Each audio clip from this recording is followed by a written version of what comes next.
Assalamualaikum warahmatullahi wabarakatuh. Perkenalkan, nama saya Amanda Wulandari, saya dari kelas 10 MIPA 1, ingin menjelaskan bab 1 dan bab 2. Bab 1 tentang konsep dasar ilmu ekonomi. Pengertian ilmu ekonomi. Ekonomi berasal dari bahasa Yunani yaitu oikos artinya rumah dan nomos artinya aturan. Jadi management of household or states, peraturan dalam rumah tangga. Pembagian ilmu ekonomi terbagi menjadi ekonomi deskriptif, teori ekonomi, dan ekonomi terapan. 1.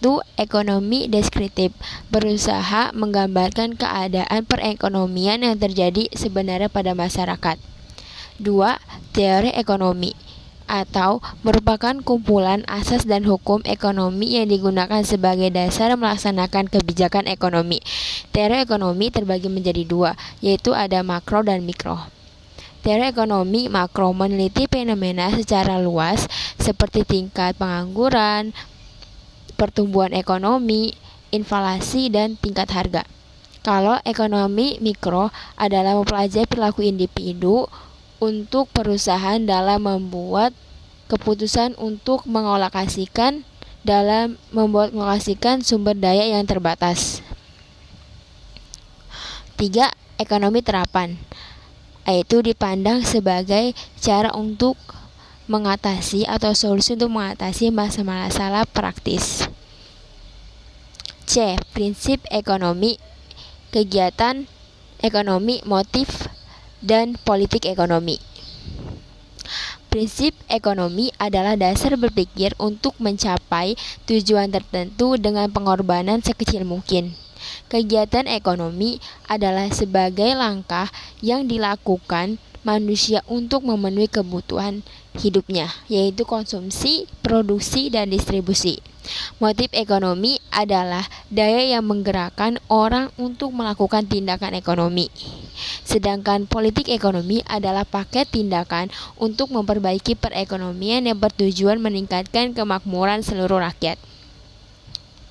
Nah, di sini ada pernyataan positif dan pernyataan normatif. Pernyataan positif adalah menggambarkan fakta-fakta dari kegiatan ekonomi yang terjadi di masyarakat.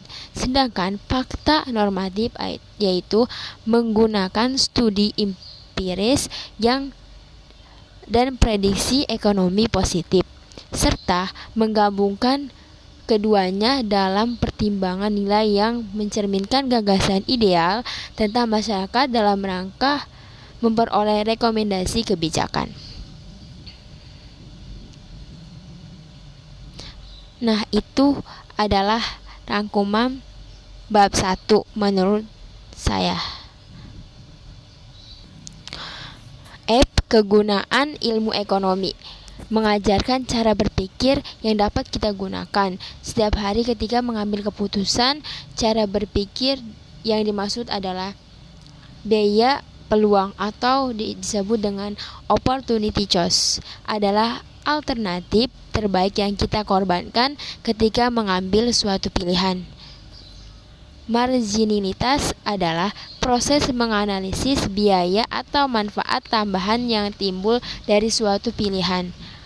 Pasar efisien adalah kondisi di mana kesempatan memperoleh laba terhapus hampir dengan seketika karena sebagian besar orang mencari peluang laba yang sama sehingga hanya sedikit peluang yang tersisa.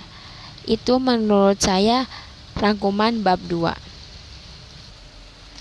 Lanjut bab 2, yaitu tentang masalah ekonomi dalam sistem ekonomi. Masalah ekonomi terbagi menjadi dua, yaitu ada masalah ekonomi klasik dan modern. Masalah ekonomi klasik yaitu terbagi menjadi produksi, distribusi, dan konsumsi. Sedangkan masalah ekonomi modern yaitu ada what, how, for whom.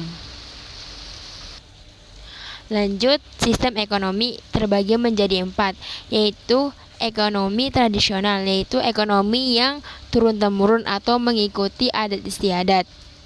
Kalau ekonomi komando atau terpusat, sepenuhnya kekuasaan dipegang oleh pemerintah.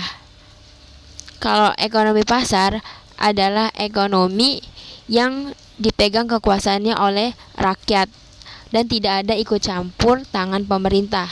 Sedangkan ekonomi campuran yaitu kekuasaan pemerintah yang memegang pemerintah dan swasta atau yang bukan pemerintah ikut membantu. Itu saja rangkuman bab 2 dari saya. Sekian. Wassalamualaikum warahmatullahi wabarakatuh.